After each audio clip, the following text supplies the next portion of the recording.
Sanibonani, igama lami uSipho Sihle and I'm back with another video. So today I'm gonna be talking about why are the white South African called out for being arrogant, called out for being most racist white people. So let's just make it a short video. Firstly, why South African were not challenged in South Africa for a long time.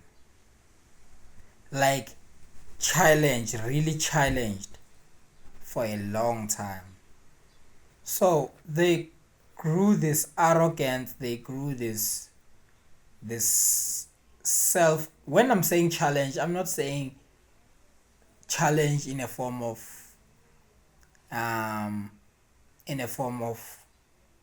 Dubulibunu and all those stuff. Now I mean intellectual. When I'm talking intellectual, I'm talking we have intelligent people. We have the most intelligent people, but they are not pushed. If you get what I'm saying. Government doesn't, and our people, not just the government, our people don't push or invest in these kind of people. So they end up, some of them are in the streets smoking drugs, and that's about it. Some of them are just working a regular job because they have responsibilities. But it's a culture problem. When I'm saying challenging them, I'm saying challenging them financially, business wise. How come the ANC enroll the BEE, then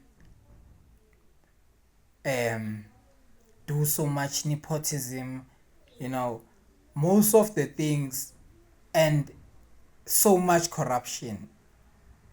So it made us look bad. Now, they are challenging us in the arena of politics, where they gave us the majority rule in 94. They didn't have faith that they would be this close. DA is the second biggest party in South Africa. So you should understand where their arrogance come from. You should understand we're not challenging them in any arena, but they are challenging us in every arena. So to me, that's the problem. That's why they project that to everybody, to every black person, to everybody across the world. That's why they are mostly called out for being so racist. So the problem is us. I'm still pointing at us, my people. The problem is us. We need to challenge them, not by doing. We have the large number. We just fail to strategize. We have the large number. We are the consumers. By now we should have been on the way that we have black companies that are at the same level as ShopRite,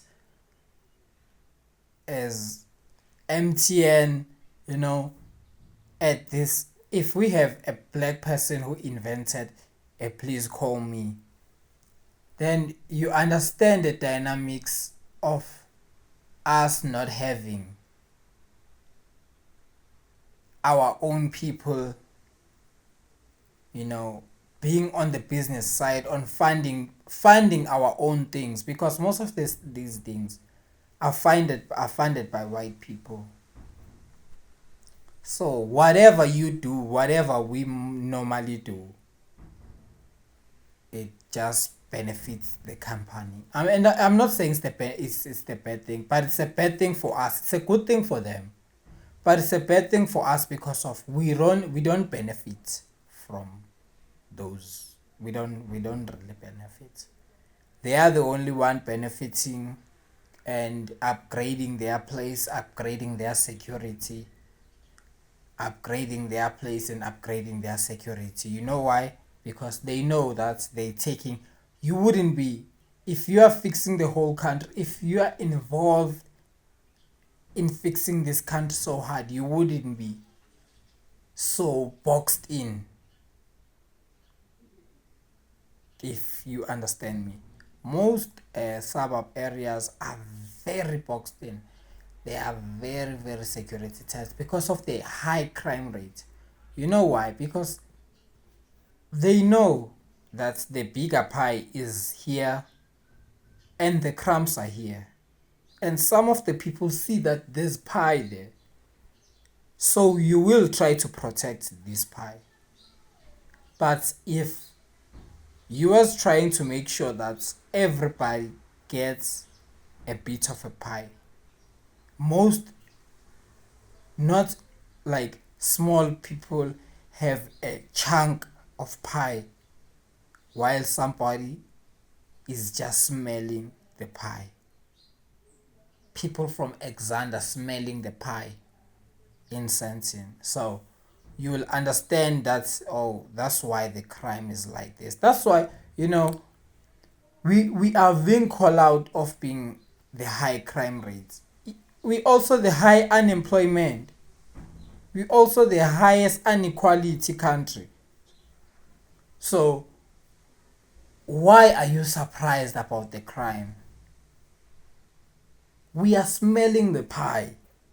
We are smelling the pie. So I just wish my black people understand that we are the ones who can change our surroundings for good or for bad. If we take the right direction, that is a hard direction, it's for good. Our offsprings and our next generation will reap from what we've been planting. So if we are seeding the bad seeds, our kids will be those seeds. So all I'm saying is we are the cause of this white arrogance in South Africa. If we start to challenge them in every arena, make sure we challenge. That's why they look at EFF as their official opposer, because EFF is going head to head with them. Is going head to head with them, which is, I understand why its followers follow it. If you're following EFF, I think you're following a cause, you're following something. Even I have things I disagree with EFF. I mean, I'm not that kind of person. If I don't follow your thing, I don't see something good about it.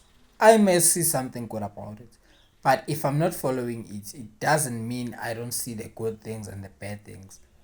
It's just when I scale it, I still see bad outweighs the good for now. As I don't know, I'll grow. I mean, I'm not that person who say I'm this kind of person. I think I'm a person. I evolve every time. I change.